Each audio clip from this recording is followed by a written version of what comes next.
happens in Alberta is a crime. These things shouldn't be allowed anymore and they shouldn't happen. This is a guy who makes his living from oil and gas. What do you think of that? Well, I appreciate oil and gas when he gets to minus 40, and he's a race car driver. Isn't that ironic? I would think so, eh? And I don't know, everyone's a critic and everyone wants to point fingers and such, but I'm pretty thankful for a warm apartment. I'm pretty thankful for the industry, eh? So everyone can be a critic all they want, right? But there's no substance to it, right? So I don't pay attention to that. I think he's a hypocrite. I think he does not know what he's talking about.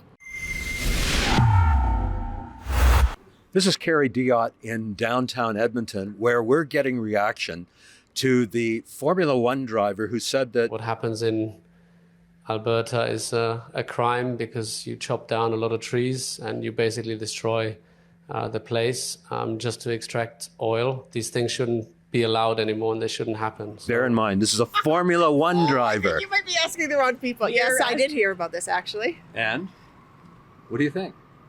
I think that he just isn't informed and he doesn't know about the oil sands.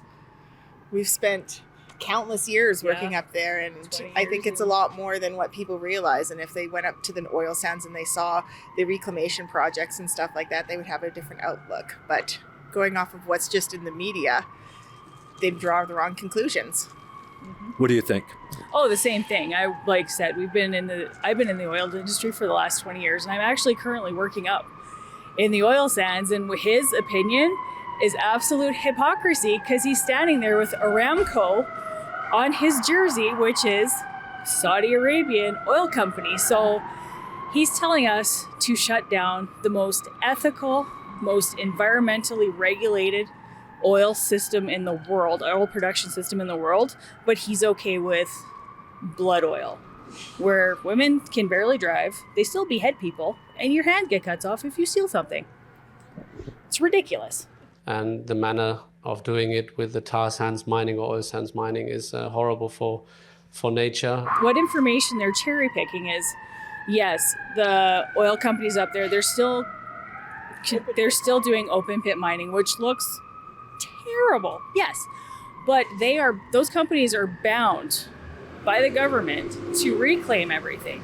So yes, that pit gets dug, but it also gets filled back in, and they have to reclaim it to the original topography when they started mining it. Sir, a very quick question for you.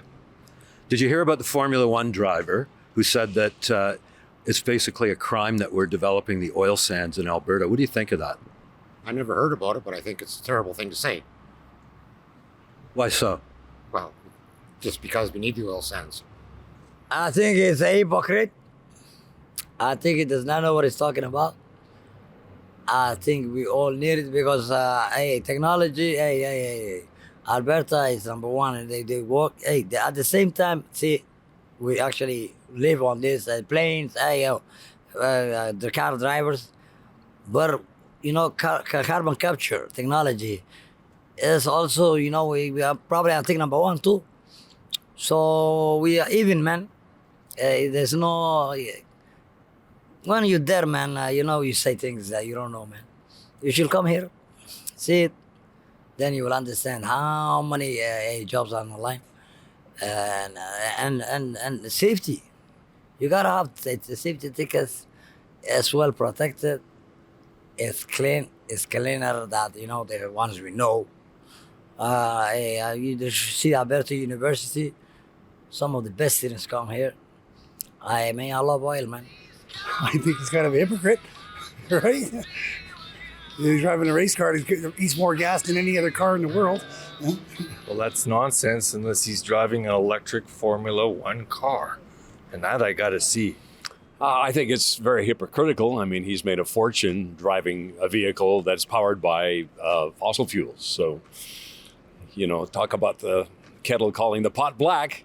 Well, I mean, if you don't live in this country and you don't know how we do things, then I'm not sure if you should have opinion at all. I think he's wrong. Like he's contradicting himself. Well, I appreciate oil and gas when he gets to minus 40, and he's a race car driver. Isn't that ironic? I would think so, eh? And I don't know, everyone's a critic and everyone wants to point fingers and such, but I'm pretty thankful for a warm apartment. I'm pretty thankful for the industry, eh? So everyone can be a critic all they want, right? But there's no substance to it, right? So I don't pay attention to that. Well, I'm a big fan of the Montreal Grand Prix. Montreal is my hometown, and it's the biggest sporting event in Canada. And I thought, why go and tarnish it with this? I mean, it's based on misinformation. It's misleading. It's unfair to resource-producing provinces like Alberta and Saskatchewan. It's just like stay. He's a driver. Stay in your lane. Stay in your lane. I think there's a lot of ignorance to that comment. Yeah, stay in his lane. How about that? I don't pay attention to celebrities on political issues, so that don't really mean anything to me. We still need Alberta oil, don't we? That's all I know for sure. We still rely on it. We still need it. Our province functions on it, but so does the whole country. So, yeah, I don't know. I don't weigh in on other people's opinions, but I know what we need as Albertans, and I know that we need to still be on oil, and it's not feasible to not be yet. That's what I know for sure. Well, I can see where he's coming from, but for us to get our oil sands industry going, that's something we need for the province to stimulate our economy. First of all, I stopped watching Formula One. It was the most exciting sport when Damon Hill and Schumacher used to race. Then it became the most boring sport when they just rolled around in a procession. So did I hear about it? No. Yeah, I guess, well, considering that this guy makes his living from oil and gas, do you see the irony in that? Well, the world is now divided into most people who I think are stupid. That's just my humble opinion, so I ignore most of what people say. So we ran into a lot of opinionated people about the Formula One driver who is critical of Alberta's oil sands. Reporting from downtown Edmonton, I'm Carrie Diot for Rebel News. For more reports on issues like this, go to rebelnews.com.